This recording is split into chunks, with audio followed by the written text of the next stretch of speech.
விருச்சிக ராசிக்கு இந்த பிப்ரவரி மாதம் எப்படி இருக்கும் அப்படிங்கறத பத்தி தான் பார்க்க போறோம்.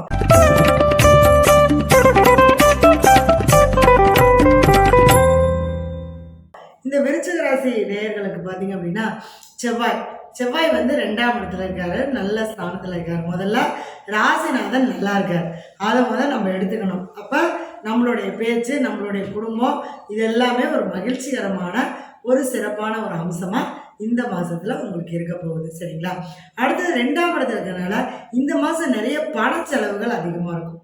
ஏன்னா பொருளாதாரம், ஒரு குடும்பத்துல ஒரு சுப செலவுகள் வர்றது, இது மாதிரியான விஷயங்கள் எல்லாமே கண்டிப்பா நடக்கும். அடுத்தது ராசிநாதன் 2ஆம் இடத்துல இருக்கிறதுனால நம்மளுடைய குடும்பத்துல ஒரு உறவு, ஒரு வருகை, உறவினர் வருகை, இந்த மாதிரியான செலவுகளையும் கண்டிப்பா இந்த காலகட்டத்துல கண்டிப்பா கொடுக்கும். சரிங்களா? அவரே உங்களுக்கு ராசிநாதனே 6ஆம் அதிபதியா இருந்து 2ஆம் இடத்துல இருக்கனால வேலையில வருமானங்கள் உண்டு. வேலையின் மூலமாக வரக்கூடிய வருமானங்கள் கண்டிப்பா இருக்கு. வேலையில நல்ல ஒரு முன்னேற்றம், வேலையின் மூலமா நமக்கு கிடைக்கக்கூடிய ஒரு சுப நிகழ்வுகள், இது எல்லாமே இந்த மாசத்துல உங்களுக்கு கண்டிப்பா நடக்கும். சரிங்களா?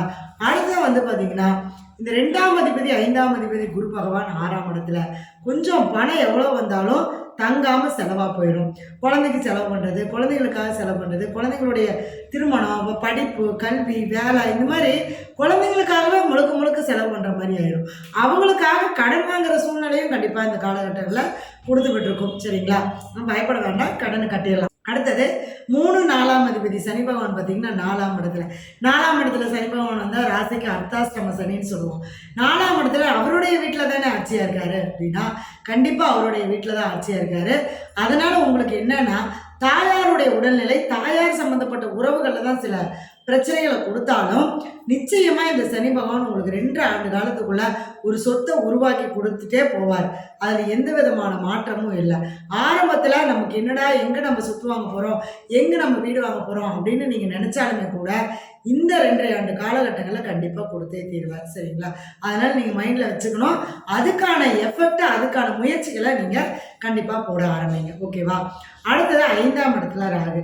5ஆம் இடத்துல ராகு கொஞ்சம் அந்த புத்திர ஸ்தானத்துல ராகு வந்திருக்கு. இப்போ இந்த விருச்சிக ராசி நேயர்கள் பார்த்தீங்கன்னா குழந்தை பாக்கியம் ரொம்ப நாள் தடைப்பட்டு இருக்கு அப்படின்னா ஒரு மாற்று மருத்துவம் பார்த்தீங்கன்னா கண்டிப்பாக குழந்தை கிடைக்கும். 5ஆம் இடத்துல ராகு வந்தாலே இந்த டெஸ்ட் பேபி, இந்த மாற்று மருத்துவம், இதெல்லாம் நீங்கள் பார்க்கும்போது கண்டிப்பாக உங்களுக்கு அந்த குழந்தை பாக்கியம் அப்படிங்கிறது கண்டிப்பாக உங்களுக்கு கட்டாயம் கிடைச்சே தீரும். ஏன்னா பூர்வ புண்ணிய ஸ்தானத்தில் ராகு அப்படிங்கிறப்ப என்ன, உங்களுடைய முன்னோர்களுடைய அந்த சாபங்களையும் அந்த கர்மவினைகளையும் நம்ம நிவர்த்தி பண்ணும்போது ஆட்டோமேட்டிக்காக உங்களுக்கு அந்த புத்திர பாக்கியம்னு சொல்லக்கூடிய அந்த பாக்கியம் உங்களுக்கு கண்டிப்பாக கிடைச்சிடும். சரிங்களா? அடுத்த பார்த்தீங்க அப்படின்னா சுக்கிரன் 7, 12ஆம் அதிபதி 2ஆம் இடத்துல. அப்ப என்ன நம்ம பணத்தை ஒரு முதலீடு போடக்கூடிய ஒரு சூழ்நிலையை கொடுக்கும். இப்போ வாழ்க்கை துணை மூலமாக ஒரு சொத்து வரக்கூடிய ஒரு அமைப்பு கொடுக்கும். வாழ்க்கை துணை மூலமாக ஒரு வருமானம் வரும். அதே மாதிரி நம்மளுடைய நண்பர்கள், சொந்த தொழில், பார்ட்னர் போட்டு செய்யக்கூடிய தொழில், இது மூலமா நீங்க எதிர்பார்க்காத ஒரு லாபத்தையும் ஒரு தன வரவாயி இந்த மாசத்துல கண்டிப்பா கொடுக்கும். சரிங்களா? அடுத்தது புதன். உங்க ராசிக்கு புதன் பார்த்தீங்க அப்படின்னா 8, 11ஆம் அதிபதி, அவரு 2ஆம் இடத்துல இருக்கிறாரு.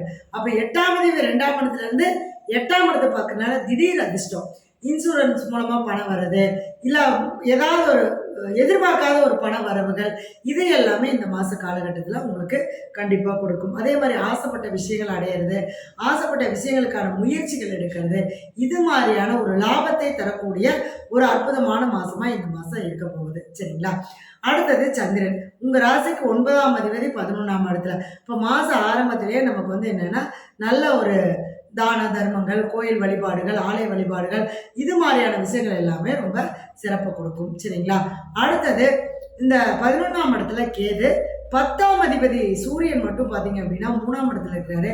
இப்போ இந்த காலகட்டம் தொழிலுக்காக ஒரு இடமாற்றம் பண்ணுறது அல்லது தொழில் மாற்றம் பண்ணுறது, அதன் மூலமாக ஒரு மன வருத்தத்தை கொடுக்கறது, இந்த மாதிரியான விஷயங்கள் எல்லாமே கொஞ்சம் நமக்கு நடக்கும். சரிங்களா? 11ஆம் இடத்துல கேது கொஞ்சம் லாபங்களை தடை பண்ணாலுமே கூட மனசை தெளிவு பண்ணி உங்களுக்கு அந்த லாபத்தை எப்படி சம்பாதிக்கலாம் அப்படிங்கக்கூடிய அந்த எண்ணங்களை, அந்த ஆசைகளை கண்டிப்பா தூண்டுவாரு. அதே மாதிரி ஒரு நிறைவை கொடுத்துருவார். 11ஆம் இடத்துல கேது வந்தாலே ஒரு நிறைவு, மன நிறைவு, சந்தோஷம், நம்மளுடைய எண்ணங்களை போதும்பா நம்ம என்னத்தை தான் பண்ணி என்னத்தை தான் நம்ம சம்பாரிச்சோம், என்ன பண்ணாலும் நம்மளுக்கு அதனால பலன் இல்லை, போதும் அப்படிங்கக்கூடிய ஒரு நல்ல ஒரு மனப்பான்மையை கண்டிப்பாக கொடுத்துருவாங்க. சரிங்களா? இதெல்லாம் பொதுவான பலன்கள் தான். அவங்கவுங்களுடைய ஜாதகத்தில் தசாபுத்திகள் எப்படி இருக்கோ அதுக்கு தகுந்த மாதிரி பலன்கள் மாறுபடும். நீங்கள் இந்த மாதத்தில் வழிபடக்கூடிய தெய்வம் என்னன்னா, புத்து இருக்கக்கூடிய கோயில்களுக்கு போய் ஏதாவது இந்த மாதத்தில் ஒரு முடிஞ்சால் ஒரு புத்து இருக்கக்கூடிய கோயில்களுக்கு போய் பழி கொடுங்க அப்படின்னு நான் சொல்ல மாட்டேன். ஒரு சேவலோ ஒரு கோழியோ நீங்கள் என்ன பண்ணுங்க, நேர்ந்து அந்த கோவிலே விட்டுட்டு வந்துடுங்க. உயிரை வதை செய்ய வேண்டாம். அதனால் அங்கேயே விட்டுட்டு வந்துடுங்க. உங்களுக்கு அந்த பூர்வ புண்ணிய ஸ்தானத்தில் இருக்கக்கூடிய அந்த தோஷங்களானது உங்களுக்கு நிவர்த்தி ஆகும். அப்போ உங்களுக்கு பார்த்திங்கன்னா ஒரு மாற்றத்தை கண்டிப்பாக உருவாக்கி கொடுக்கும். நம்பிக்கையோடு செய்யுங்க, நல்லதே நடக்கும். நன்றி, வணக்கம், வாழ்க வளமுடன்.